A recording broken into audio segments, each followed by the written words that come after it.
Jarod Coffman, welcome. I am super excited having you on. How did you even start molding yourself as a character? What was your beginning? Well, I feel like it starts in a lot of different ways, even before getting into construction as an industry. I'm an only son, so I've got 5 sisters and no brothers. So I feel like my dad put a lot of character building aspects into me and how he raised me. And because I was his only son, I was able to get a lot more attention than if I had multiple brothers maybe.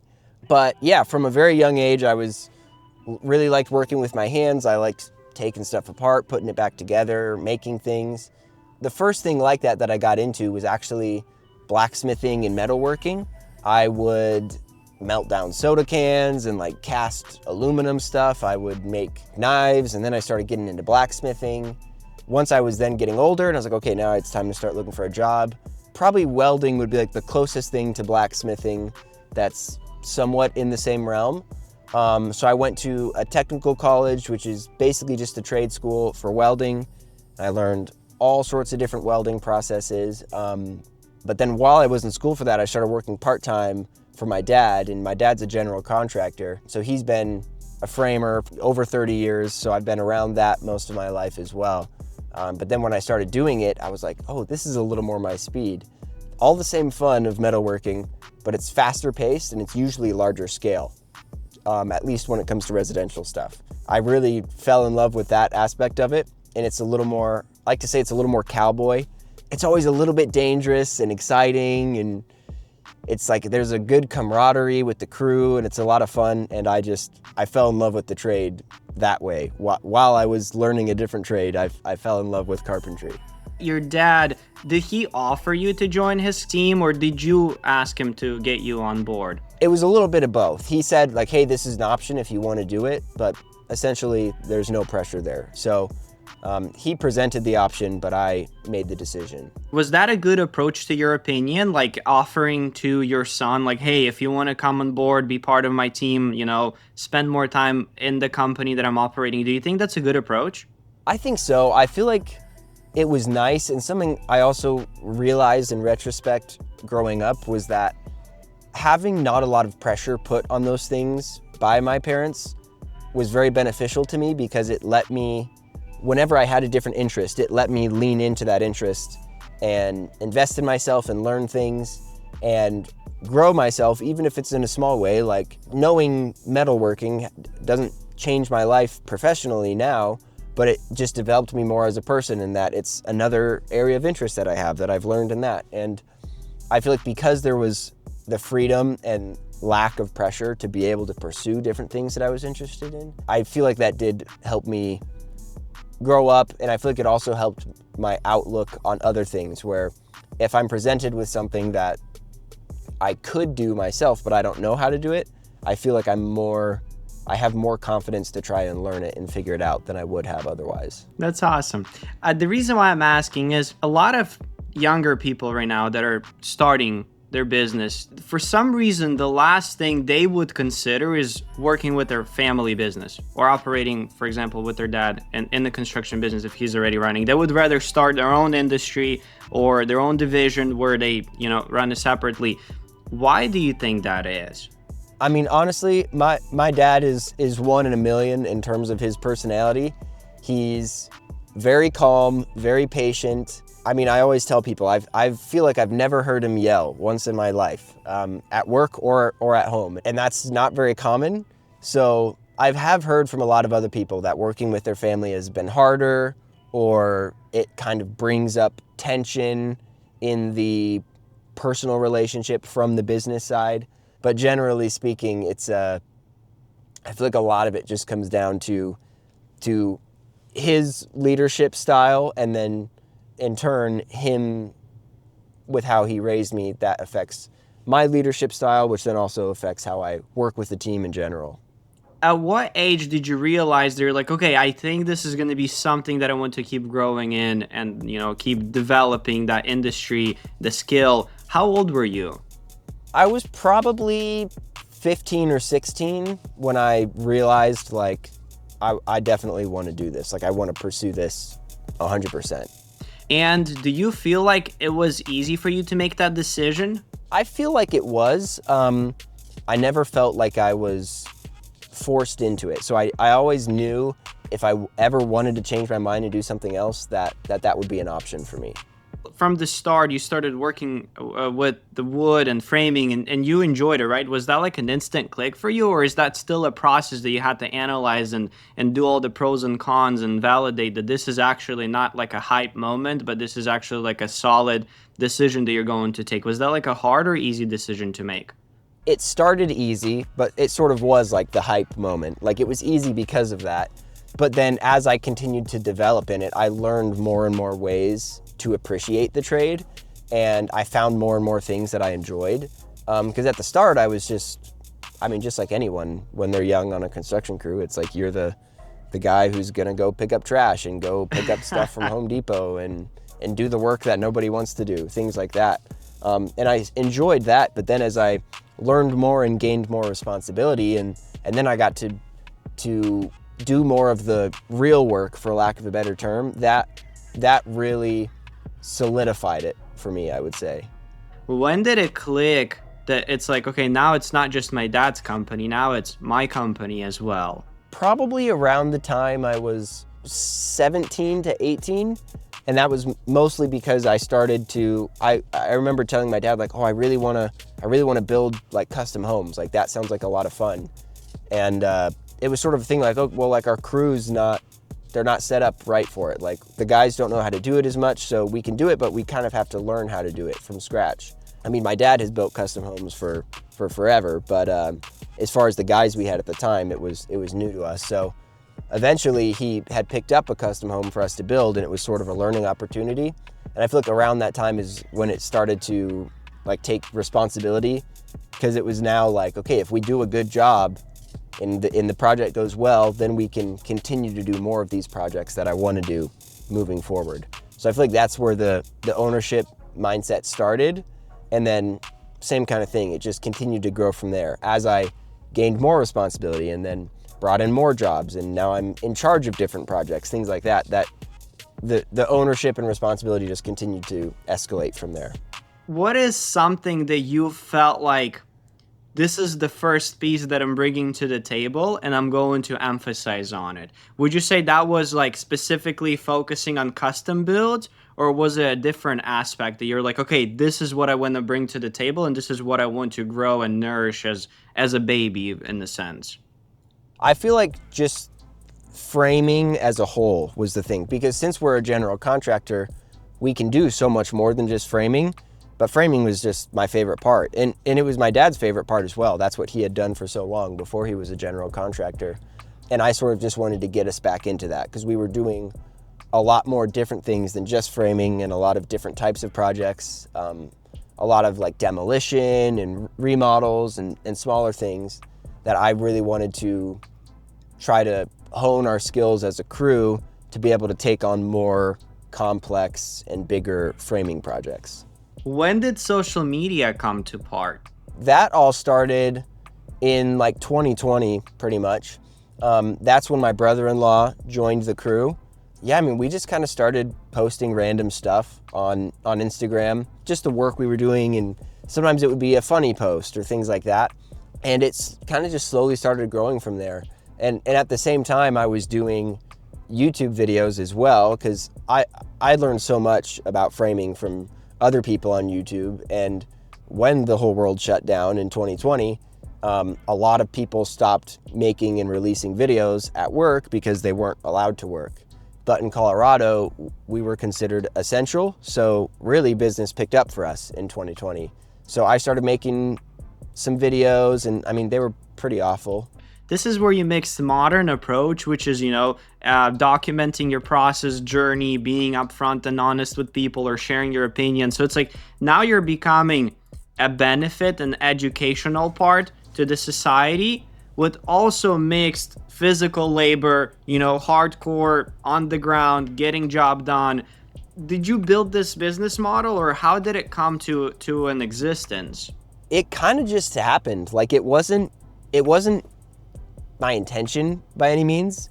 It was sort of just like I benefited from the community online. I learned a lot from that, like I was saying. So I was like, well, I'll try to contribute back to it. And still at that time, my focus was on just construction. And then it was sort of just like, I've got my phone, I'll record stuff and post it. But then it sort of grew into something that was mutually beneficial, where social media was benefiting the business, but business was also benefiting the social media, because if I don't have work that I'm doing, there's nothing that I can share about the work that I'm doing. So you started at 2020. When did the breakthrough happen for you? That's a good question. I've been horrible at tracking things like that over time. But the Instagram definitely took off first, because we had a few videos that randomly went viral, and then that kind of grew the Instagram a little bit, and I was still doing the YouTube all at the same time. For YouTube, I think it was a custom home we built, and I really wanted to be intentional to film as much as possible. So I just strapped a GoPro onto my hard hat and just tried to record as much as I could every day. And then I made like a mini series on that, basically. And I feel like that was the first videos that I saw the YouTube get like more views, but also getting people that were interested in it and commenting and asking questions and really just showing their interest. So that's probably when I realized, like, oh, like this can be more than just me making videos for fun. Like this can benefit other people, and they'll want to see it and they'll come back and see more. Would you say that acquiring or earning the people's trust and delivering to them value, obviously starting for free, you were posting it all just because you wanted to share your experience, are you reaping the rewards now? We definitely have gotten a lot of leads for work that we can do through it, and there seems to be new stuff coming in like that every week. But one way that was really interesting that I didn't expect was the thing we gained the most of is people wanting to come and work for us.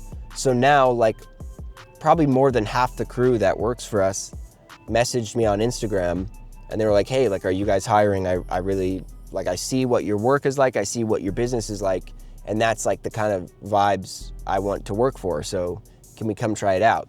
And that has led to a lot of great relationships with people who work with us, and we have a very tight-knit crew, so we're just a crew and we work together, but we're also friends and we get along really well.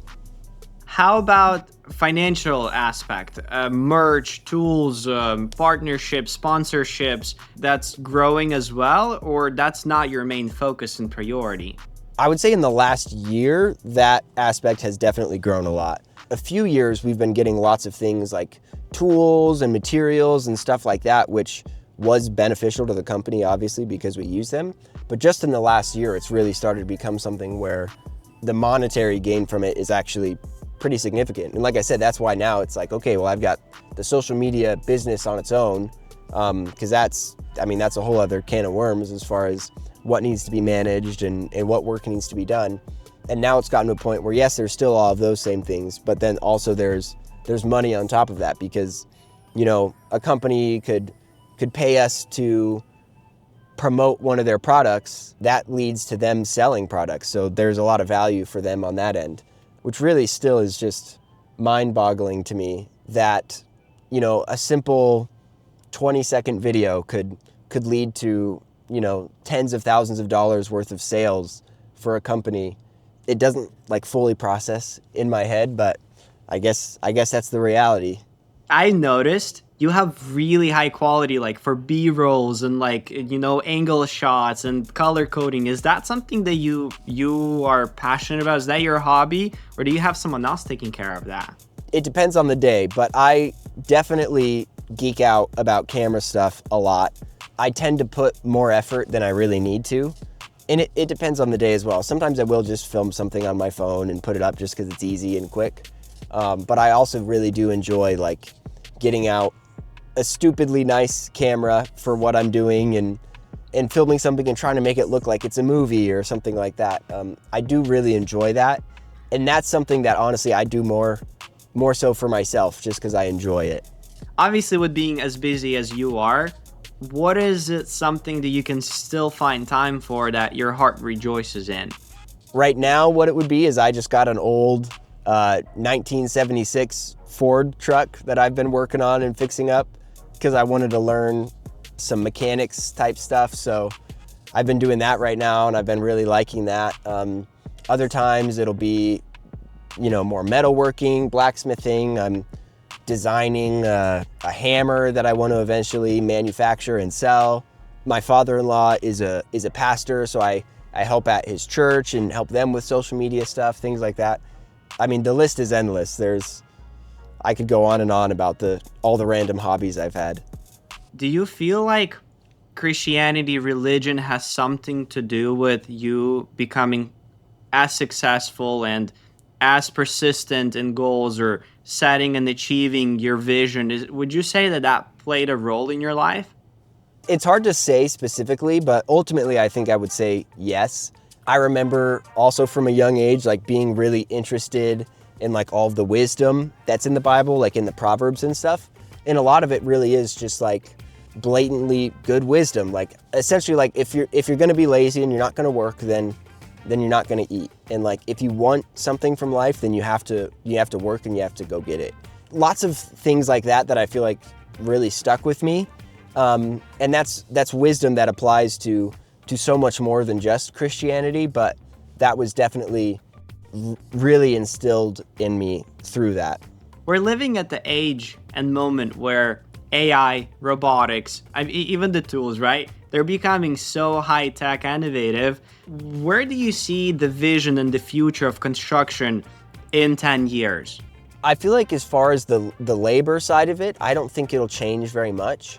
I think we'll continue to see innovations in tools. As far as like the tools that we're using, I think that, saws will become more powerful and lighter, so they're easier to use. And the same thing with nail guns and all that stuff. And the equipment that we're using as far as like moving material and lifting things. But I think from the labor and install side, I don't think we'll see too much of a difference. But I do think we'll see a lot of benefit from AI, like reading and interpreting blueprints and doing more of the back end things. Like maybe I could upload a set of blueprints to an AI and it could make a list of all the materials I need and give me a cost on that and all those things, to where I feel like a tradesman will actually be more focused on the physical work than they ever have been before, because technology and AI will be able to handle so much of the paperwork side, for lack of a better term.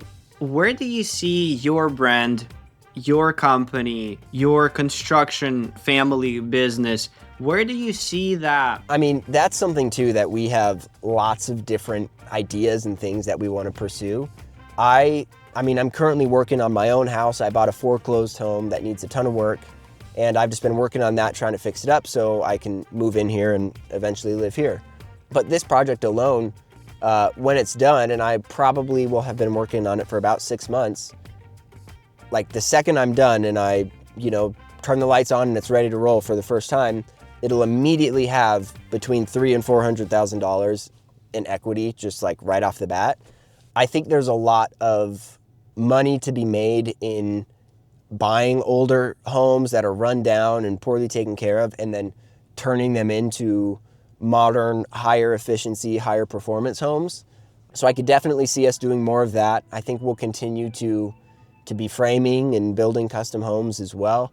I also want to allocate some space to be able to teach people framing that are coming up in the industry, and sort of have an environment where building actual things and getting more of a hands-on experience.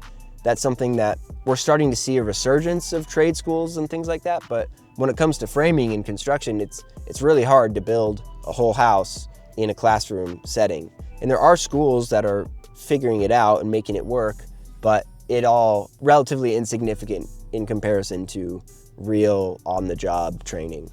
And what do you think about your brand, social media? Where do you think that will take you in 10 years? I mean, I would like it to sort of just keep scaling and doing the same thing. I mean, another goal of mine with the social media side of things is as social media continues to bring in more and more money, I would like to be able to use that to then help other people I know, my family, to fix up their homes and do work for them that they need done, but be able to do it essentially for free. I suppose spread the wealth is a good way of saying it. Oh, it's leading to all this more money for me. I want to let that also bless other people as well. at the young age where you still have to build the whole future for you. You're still involving so many other people around it, and you want other people to succeed and achieve great goals with you as you're scaling as well. That's really cool. Absolutely, yeah. That's like, I don't like doing things by myself, so I want to bring people with me as we continue to scale. If someone's trying to start a business in construction specifically, it could be roofing, framing, windows, flooring, concrete. Do you think it's a still good industry to start in? I think so. I think also too, we're seeing more and more people retiring out and not as many people coming back into the field. I mean, I don't know what the technical statistic would be, but most of the people who are like going to school to go into the construction industry are going into construction management, which they don't teach you anything about actually building stuff in construction management. They just teach you about managing people and schedules and things like that. So I think going a more trade-specific route, I think is always a good idea. Things are never going to stop breaking down. Even if we had all the homes we needed, which we don't, we need lots of more homes built. The rain would keep pounding and the wind would keep howling, and the homes are still going to be breaking down, and we're going to need stuff fixed up. So it's essentially the most secure job we'll have for the foreseeable future. One piece of advice that you can give to a younger guy, like for them to achieve a first $100,000, what is one advice that you could give him to focus on? There's obviously the learning aspect. You want to learn as much as possible to create the best quality work, but also as fast as possible, and being able to find the areas where you can scale your speed. Because like you were saying, like people want things done quickly, but they also don't want it done poorly, and being able to find sort of the balance between those two things. You obviously need that to be of value for someone to hire you in general, but then to scale the business from there, the things I would say you want to do is really you want to get involved in the circles that are the higher paying jobs. Like framing a custom home as opposed to framing a tract home. A custom home will pay 10 times more, but it's a totally different kind of client.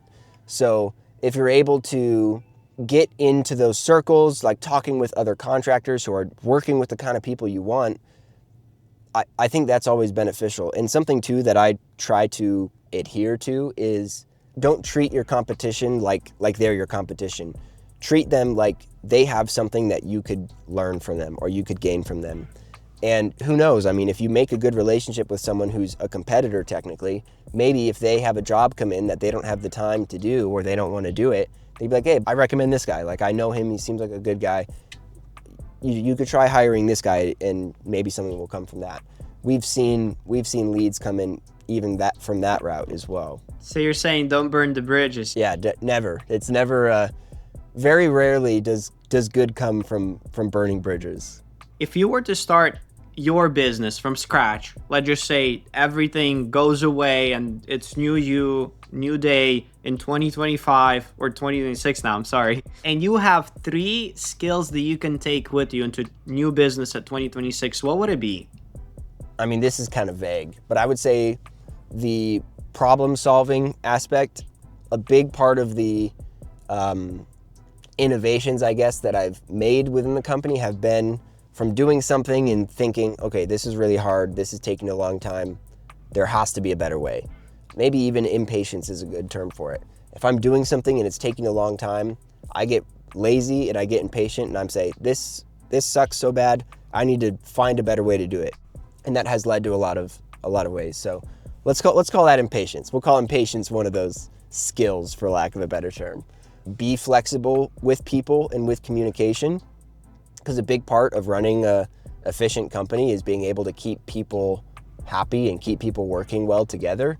I mean, if everyone feels like they're on the same team, then they're going to work like they're on the same team. But if there's tension and there's disputes going on in the workplace, then that seriously affects how people work. That would probably be the other one, being able to sort of mediate and facilitate a good job site people dynamic. And then the third, the confidence in being able to figure something out even if you don't know it. Because that's also another thing is I've talked to a lot of people that want to scale their businesses and they're like, oh, I want to get to this kind of job, but I'm just not ready yet. And I think of it and I'm like, all of the major projects where I grew the most were projects that I was not ready to do, but I just jumped into the deep end and figured it out. But then because of that, I'm now neck deep in circumstances and information that is only going to make me better when I get through it.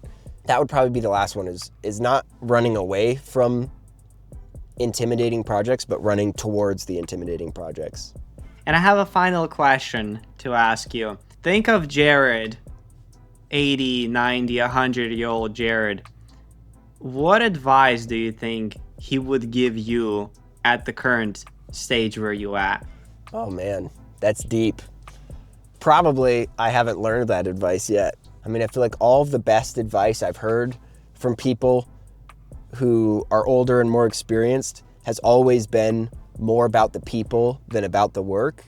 And I feel like I would probably say something similar, like, hey, don't get too distracted. Yes, all this stuff matters, but like, don't forget what matters most. And like, whether it's your family or even the people you're working with, like the relationships and that aspect of it, like that's what's going to have the longest lasting impact, even more so than the work itself.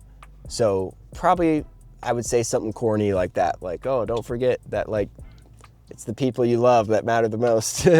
That's awesome, Jarod.